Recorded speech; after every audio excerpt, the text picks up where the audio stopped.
Another type of activity that's very important to stockholders is when a spin-off occurs. So if we think back for a second, mergers and acquisitions, that means somebody's buying or merging with another company.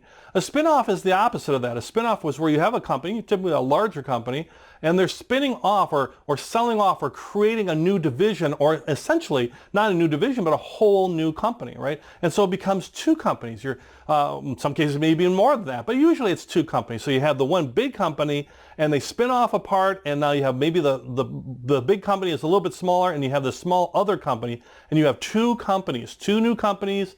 Though two companies, they're not necessarily new, there may be existing brands and all that, but they essentially trade differently on the stock exchange. The spin-off now becomes its own company, and you can buy shares in that spin-off specifically just with the spin-off without having to buy it part of the overall company.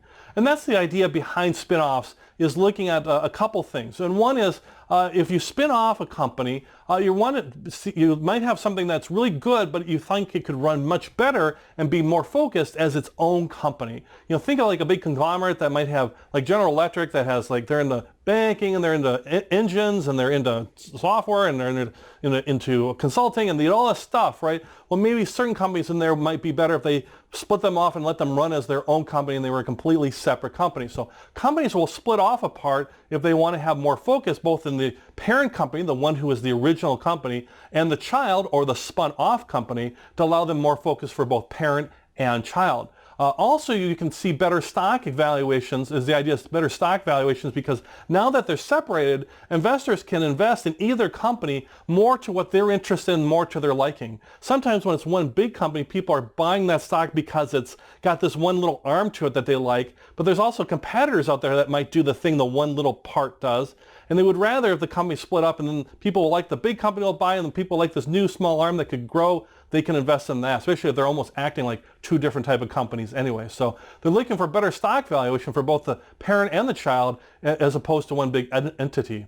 So an example of that, a really good example of that, is Altria, probably pronounced that wrong, but Altria was the parent company that owned a lot of different brands, and one of the brands it owned, two of the brands it owns was Philip Morris and Kraft Foods. So Philip Morris, you might have heard their name, they're famous for cigarettes. Philip Morris makes cigarettes. I think they're the leading supplier of cigarettes in the world. I believe they make Marlboro. I don't smoke, so I'm not the expert on cigarettes, but they make cigarettes, and they're the big player in cigarettes.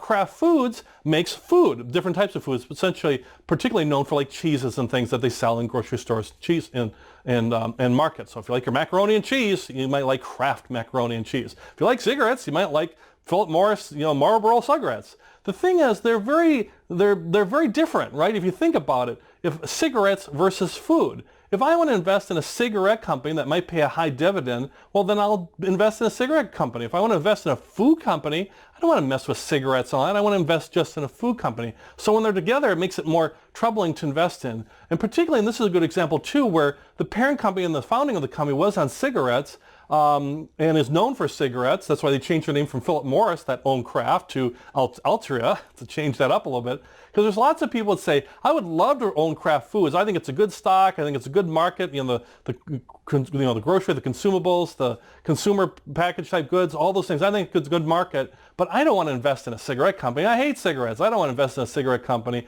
And cigarette companies have all these regulations and things I'm just not want to get involved in. I don't want to just invest in the food company. Why can't Philip Morris split off Kraft Foods so I could just invest in Kraft Foods? And that's really what happened. That's what drove it. Is there's so many shareholders saying you need to split these two companies up, because on their own they could be a great performing cigarette company or a great performing food company, but together they actually drag each other down. So they spun off Kraft, and now you can buy Kraft as its own stock, and the Philip Morris, or actually Altria, continues on, and you can buy a cigarette company through that. So are spin-offs good for investors? That's what we really care about. It's like, okay, I understand the business sense behind it. All right, now, is this good for us as investors? Well, the idea, and what studies show, is for both the parent and the child, it's good in the long run. In the long run, it's actually good for both companies to become more focused, and then people can invest in both of those. And but there is some short-term pressure on the spin-off. When investors get something spun off, they get shares in that new company, let's say Kraft, and they still have their shares in existing amount, as they split it up in Altria. And at that point, they might not want one of those. So if we spun off Kraft, and I really like Kraft, and I got some shares in Kraft, well, I might sell the rest of my Altria shares, my Philip Morris or my cigarette shares, and buy more Kraft or buy something else.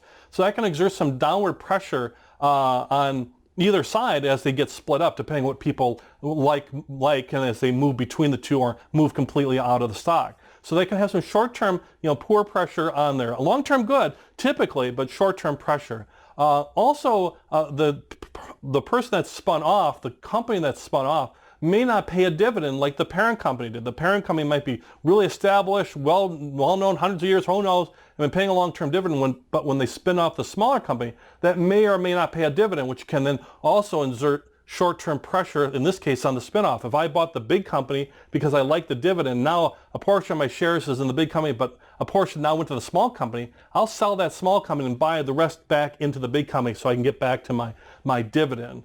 So that could be, that could be impactful too. And when they spin off too, they're not in an index a lot of times. Now Kraft might be because it's such a big company, from a big company, Altria, but a lot of times when you might be a big company in the index and the S&P 500 or a large company index, and when they spin off another part, well, that other part might not qualify to be in the index. So what happens to its shares? Its shares go down because people, companies that are investing, or mutual funds that is, or exchange trade funds that are buying an index, once that spinoff happens, they get rid of that. They get some shares of that spinoff, but are like, hey, you're not in the S&P 500 index. We're an S&P 500 index fund. We have to buy those stocks, so we're going to sell you, and we'll buy back into the big company. So you have some short-term pressure there too. But the long term, the studies show good. I mean, there's been lots of studies around spin-offs, and long term, it does allow for the management teams in these separate companies to really focus on their business and what they do best. They can get rewarded with like stock options and things to focus on that part of the business as opposed to being tied in with all sorts of other things. And you do also start getting new investor money in too. So we talked about the downward pressure which happens, but now you also get new investors that come in too. Altria, once again, is such a good example. Like, maybe somebody would say, I'd never buy Altria. I love Kraft, but I'm never going to buy anything because I hate cigarettes. Well, once they split off Kraft, they're like, wow, I can buy Kraft now by itself, and I think the long-term prospects is good for that. Well, here's my money. Here's some new investment coming in that will help drive Kraft, and same might help Philip Morris by being more focused too, or Altria. So as you can see, spin-offs are more than just a management type thing. They're all about management and how to be efficiently managing scarce resources, effectively managing separated companies. But as investors, when a spin-off happens, you really got to start making decisions on what you want to buy and sell. And do you want to have your shares split with that spin-off and keep those portions? Or do you want to buy or sell one or the other to, balance your portfolio or make different decisions? So when spin-offs happen, look closely at the information they send you from the company. They'll talk about in the information how much of the existing company shares you'll keep, how many shares in the new company you get, in the value and the price for all that. And then from there, you need to make decisions as far as now they're two separate companies. So treat them as two separate companies and treat them as two separate investments in your overall portfolio.